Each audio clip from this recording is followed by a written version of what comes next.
नमस्कार दोस्तों, मैं कृष्णमूर्ति आप सभी का हमारे YouTube चैनल में स्वागत करता हूं। दोस्तों, आज मैं आपको बताने वाला हूं कि आप जो है NISM 20 टैक्सेशन एग्जाम और आप लिखने जा रहे हैं तो आपको किन बातों का ध्यान रखना होगा, कौन से एरियाज है जहां पे आपको ज़्यादा फोकस करने की ज़रूरत है, ये चीज़ आप देख लें। मैंने जो है लिखा हुआ था, मैं इसमें फेल हो गया हूँ, बहुत बुरी तरह से फेल हुआ हूँ। आपको बताऊँगा क्या है उसमें। टैक्सेशन जो है यहाँ पे सिक्योरिटीज मार्केट देखें, फील्ड है। आपका ऑलरेडी सर्टिफिकेट जो है पेंडिंग ही दिखाएगा क्योंकि फेल्ड हो गए हो आप। यहाँ पर वर्कबुक डाउनलोड कर सकते हो। वर्कबुक आपका ऑलरेडी कृष्णमूर्ति ऑफिशियल के नाम से टेलीग्राम चैनल है, सर्च करोगे मिल जाएगा। तो मैं यहाँ पे आपको इसको ओपन करके बताता हूँ क्या है नहीं है। यहाँ पे देखें, आपको सब कुछ यहाँ पे दिख जाएगा, पैन नंबर दिख जाएगा। यहाँ पे मैंने मार्क स्कोर किया 21, 22, 30। अगर आपका 50 से नीचे का मार्क्स है तो आप समझ ले कुछ भी मेहनत नहीं किया आपने उस एग्जाम के रिलेटेड। अगर आपका मार्क्स 50 से है तो मान के चलें, चाहे मेरा हो या आपका हो, आप मान के चलें कि उसमें आपका जो है जो भी नॉलेज है, जो भी स्किल्स है, बिल्कुल भी जीरो है, नल के बराबर आप मान लें। कोई भी स्किल्स आपने कोई भी मेहनत उस एग्जाम को पास करने के लिए नहीं किया है। तो मैंने 100 क्वेश्चंस थे, मैंने ऑलरेडी जो भी है सारे क्वेश्चंस अटेम्प्ट किए थे। पासिंग परसेंट यहाँ पे परसेंट में 21.25 आया हुआ है। नंबर ऑफ क्वेश्चन अटेम्प्टेड 75 मैंने किया हुआ था। आंसर करेक्टेड 30 क्वेश्चंस मैंने सही किए थे, 46 गलत किए हैं, मैं फेल हुआ हूं। मैं बता रहा हूं इतनी बुरी तरह से मैं फेल क्यों हुआ, क्या करने की आपको जरूरत है जो आप ये गलती बार बार अगले एग्जाम में नहीं दोहराएंगे।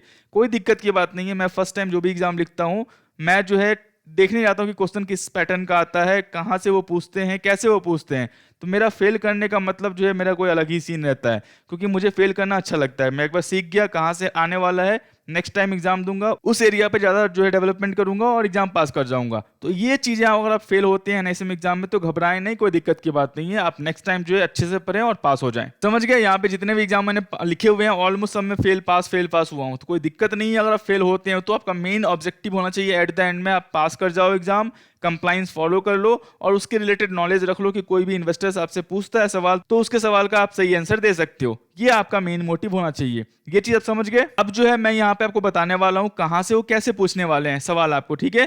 तो यहाँ पे देख लो, आपको 50 क्वेश्चंस आएंगे 1 मार्क्स के और 25 क्वेश्चंस आएंगे 2 मार्क्स के। तो ये जो 2 मार्क्स का क्वेश्चन है ये जो है आपका मेन क्रूशियल है आपका। अगर आपको नहीं आता है, आपको कोई भी क्वेश्चंस नहीं आते हैं तो आप जो है बिल्कुल छोड़ दें उसको, क्योंकि अगर आप 2 मार्क्स वाले क्वेश्चंस गलत करते हो तो हाफ मार्क्स जो है आपका डिडक्ट होगा। 1 मार्क्स वाले में क्वेश्चंस आप गलत करते हो तो 0.25 मार्क्स जो है डिडक्ट होने वाला है। तो ये चीज ध्यान रखना हमेशा। यहाँ पे देखो 60 मार्क्स पासिंग है, 2 आवर्स का आपका टाइम रहेगा। यहाँ पे देख लो जो मेन आपको सवाल आएंगे वो आएंगे इक्विटी से और वो आएंगे डेट से। सिंपल जो सवाल आपको आते हैं ध्यान में रखना, NRI FIIs फॉरेन कंपनी का जो भी टैक्सेशन है उसको आप अच्छे से पढ़ना है। जो भी है NRI का है, FII का है, फॉरेन टैक्सेशन, NRE NRO जो भी है उसको आपका जो भी टैक्सेशन से अच्छे से पढ़ना है। डेट प्रोडक्ट का जो भी टैक्सेशन है, इक्विटी प्रोडक्ट का जो भी टैक्सेशन है वो आपको अच्छे से पढ़ना है। यहाँ पे देखो 42 मार्क्स का क्वेश्चन है। यहाँ पे आपको ये दोनों चैप्टर जो है पूरे डेडिकेशन के साथ पूरा मतलब पूरा का पूरा जो है पढ़ना है। सिंपल रहेगा, इस डेट को बाय किया, इस डेट को सेल किया, इतना प्रॉफिट हो रहा है, टैक्सेशन कैसे लगने वाला है, और कुछ नहीं रहता है। यहाँ पे आपको न्यूमेरिकल 75 में से 60 क्वेश्चन जो है न्यूमेरिकल आने वाले हैं। ओनली 3, 4 या 5 क्वेश्चन जो हैं आपको आएंगे ऑब्जेक्टिव, वो सिंपल टाइप के रहेंगे आपको। तो वो चीज ध्यान रखना। Taxation of debt product, taxation of equity product ध्यान से पढ़ना है। कोशिश करना यहाँ पे आप सब कुछ पढ़ जाओ और NRI FII फॉरेन कंपनीज के बारे में जो भी टैक्सेशंस हैं वो अच्छे से पढ़ लेना। बिजनेस इनकम से आपको थोड़ा बहुत सवाल आएगा, आसान रहेगा आपका। यहाँ पे सब कुछ जो है मेन आपका 2 चैप्टर है। कॉन्सेप्ट ऑफ टैक्सेशन जो यहाँ भी है, यहाँ भी आपको न्यूमेरिकल्स ही आने वाले हैं। तो हमेशा जहां भी कॉन्सेप्ट जो भी आपको आने वाले न्यूमेरिकल्स आने वाला है, इस प्राइस को बाय किया, इस प्राइस को सेल किया। और दूसरी बात FMV जो है फेयर मार्केट वैल्यू जो है उसको आप अच्छे से पढ़ लेना। वो आपको हर क्वेश्चंस में FMV का जो है कॉन्सेप्ट रहेगा।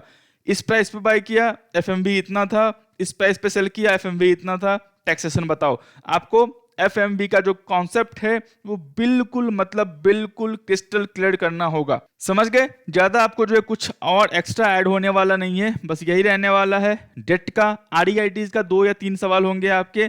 REITs INVITs पे, रियल एस्टेट इन्वेस्टमेंट ट्रस्ट और इंफ्रास्ट्रक्चर इन्वेस्टमेंट ट्रस्ट के रिगार्डिंग 2 या 3 मार्क्स के क्वेश्चंस होंगे, 2 या 3 क्वेश्चंस होंगे, तो वो भी देख लेना आपका। समझ गए? डेट और इक्विटी तो बिल्कुल आपको पढ़ना ही पढ़ना है। ये चीज आप जो है ध्यान देख लेना। डेट में खास करके डेट आपका मेन कंसर्न होना चाहिए कि कैसे है, नहीं है, short term, long term, foreign पे क्या लगता है, FIIs पे क्या लगता है डेट, एनआरओ पे क्या लगता है, एनआरई पे क्या लगता है आपका, क्या बोलते हैं, और ये भी आएगा आपका फॉरेन यूएसडी कन्वर्जन होता है तो वो कैसे टैक्सेशन होता है, वो सब कुछ लिखा होगा, तो वो आपको सब कुछ पढ़ना होगा।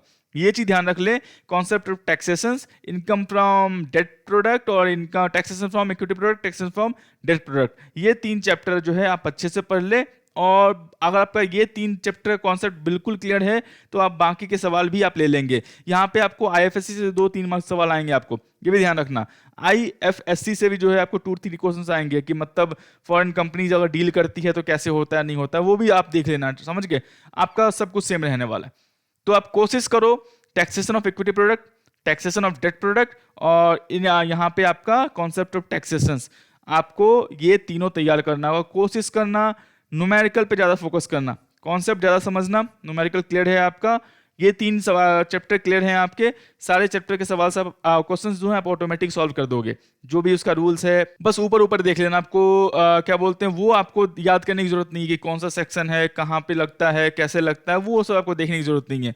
बस आपका क्या बोलते हैं समरी भी याद है उस सेक्शन के रिगार्डिंग, एटीसी में क्या बेनिफिट मिलता है, ट्रिपल सी में क्या बेनिफिट मिलता है, तो वो काफ़ी है, एटीई में क्या बेनिफिट मिलता है वो काफ़ी है। तो आपको उससे इन डेप्थ नहीं जाना है कहीं भी आपको कि मुझे इन डेप्थ पढ़ना पड़ेगा सीए की तरह या कुछ भी की तरह, वैसा नहीं होने वाला।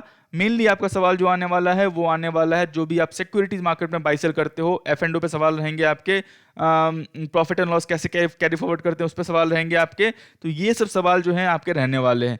मेनली जो मेजर क्वेश्चंस आपका रहने वाला है वो मेजर क्वेश्चंस रहने वाला है जो भी आप ट्रांजेक्शन करते हो इक्विटी में, डेट में, आरईआईटीज में, आईएनवीआईटीज में, गोल्ड में, कमोडिटीज में, वो आपका कैसे प्रॉफिट एंड लॉस कैलकुलेट होता है उसके रिगार्डिंग आपको जो है टैक्स कंप्यूट करना होगा, टैक्स निकालना होगा।